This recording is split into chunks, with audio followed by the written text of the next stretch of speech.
I need to write this down, because I forget things sometimes. And I think what I heard today was important. Not to me. The time for me or almost anyone else alive on Earth today to make a difference has passed. But someone, somewhere, might be able to make something of this. Or at least find it helpful or something. Once I'm done, I'm going to seal it up in a pipe, coat it in wax, and chuck it into the ravine. Maybe someday, someone will read this, and try to put things together. If they're allowed to. I'd love to start at the beginning, but I'm honestly not sure when the world started to end. Could have been years and years before the final bits, or it could have been all at once. Everything was so grim, with warmer air, cooler seas, too little gas, and too many people. Things could have been unraveling for ages before things bubbled up to the public eye. What I and others remember most was when the Disney magic sank.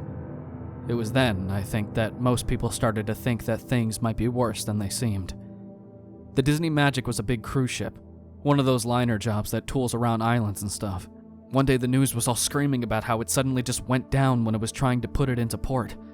The weird thing about it was how there was no video of it for a long time. Some still pictures of it floating fine, but none of it actually going down. Then, somehow, a tape showed up, and the news started playing it. I have to imagine they didn't review it first. The ship was puffing along, strong and fast, little boats bobbing around it, looking like every vacation lover's dream, when suddenly it stopped. It stopped. Just a dead halt, like it just slammed into a mountain. You could see people go lurching forward all over the deck, a bunch of junk fall off the sides, a real mess. It's all still for a few seconds. Then suddenly there's this foaming behind the ship. Most people had assumed it was the engine trying to fire up again. Then the arm came up. I'm not sure if it was actually an arm, but it was some kind of limb, and it must have been 100 feet long at least. It reached up along the side of the boat and just ripped it open. Unzipped it like a coat. You could see all the people inside screaming and running. It was awful. Then you saw something lurch up, a big spiny shape pushing against the gap, shoving in. Then there was an explosion on its back, and the camera whipped up to show a couple of jets whizzing by. And then it ended. I remember just sitting there, stunned, looking at the TV, barely noticing the president coming on to declare a state of emergency. I think it was 2 or 3 days later when the TV went under full government control, but it may have been a week, I'm not sure. Internet got clamped later, but soon all you could hear, read, or see was "remain calm, everything is under control." The oddest thing was that life really didn't change much for a while. Bills still came, still had to do work, go to school, all that. Just a lot more scared faces and a lot more weird talk. Pretty soon we were getting told that whole towns were being evacuated, that there was a plague or a riot or a terrorist bomb or some other nightmare. My brother down south said they got moved because of a huge wildfire. The weird thing was, he said, that the fire moved, oddly, seemed to shoot right for gas or brush and didn't travel evenly. That after a while he swore he saw what looked like a 20-foot tall man of fire, walking and eating everything. The call got dropped right after he said that. I haven't talked to him since. So things got worse, little by little. People kept being moved, and there was no real way to communicate with each other anymore that was really reliable. So it was hard to say just how bad things were. Still, word of mouth was still going strong. And it was creepy. Crazy shit.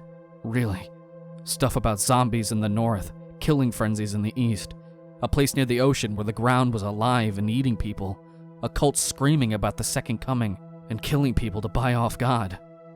I started pulling more and more away from people just to get some ignorant peace of mind. Looking back, that probably saved my life. Finally, one day I woke up and there was blood on my window. It was outside and I could hear some insane shit going down. Screaming, clanking gunshots, and a smell like burning wires. I hid. I'm not ashamed to admit it, I left my fellow man to rot, and hid inside for almost a full week, long after the noise stopped. After the 5th day, the electricity and gas gave out, along with the running water. When I finally got hard up for supplies, I poked my nose out, and saw that the whole west side of the world was gone. Now, I don't know for sure if it is actually gone, but there's a cliff that starts 30 feet to the west of my house, and I could not see the bottom of it. I also can't see the other side of this ravine, so, for all intents and purposes, that part of the world is gone for me. The suburb I was in looked like a war zone. Blood and broken stuff everywhere, houses carved up. No bodies, though, which I still think was weird. I scrounged up some food and stuff from some of the houses, and then I went back home. I've been doing that for a while now. I'm not sure how long, really. Might have been years and years, or just a few months, it's hard to say.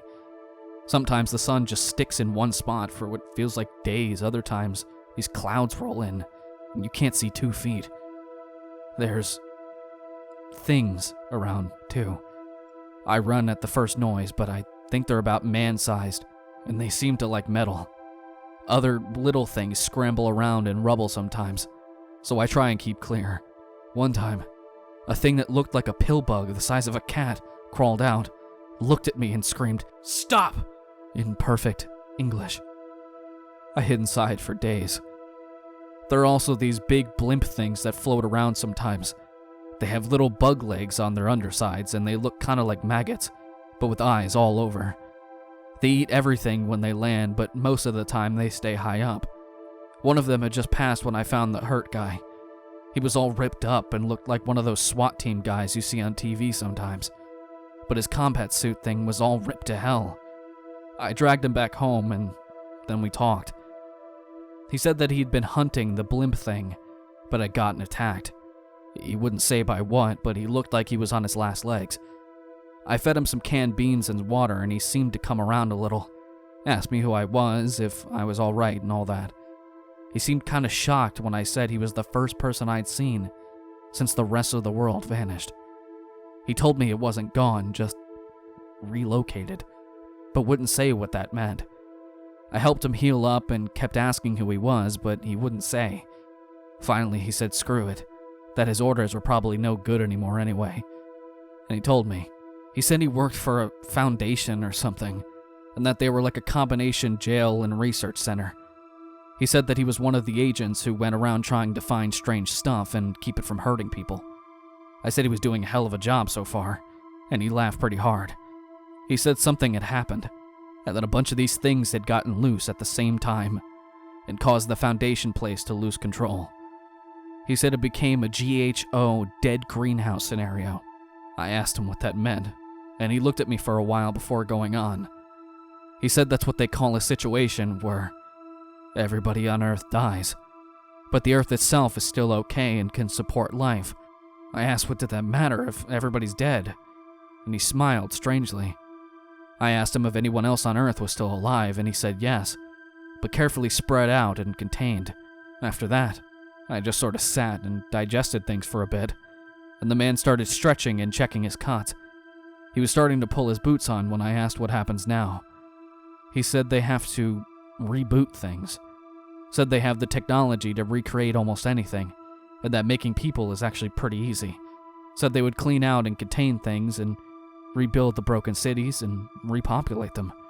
It would take a long, long time, but he said they would eventually get things back to the way they were before. Even said they can recreate memories and stuff. I just sat, kinda stunned, and watched him as he just kept going along, getting dressed like this was all no big deal. I told him he was nuts. There was no way people could just forget. That this could all just be swept away. He stopped, and looked at me, smiled, and then said, "Why not? It's been done before." I don't know if that man was crazy or not, but I think he was sane. As he was leaving, he said something about putting my house underwater. Please, don't let them brush me away. Don't let them hide us. Try and find more. I know there's gotta be more people who tried to leave something behind. Don't let the world die in vain. Remember us. Remember us. Remember us.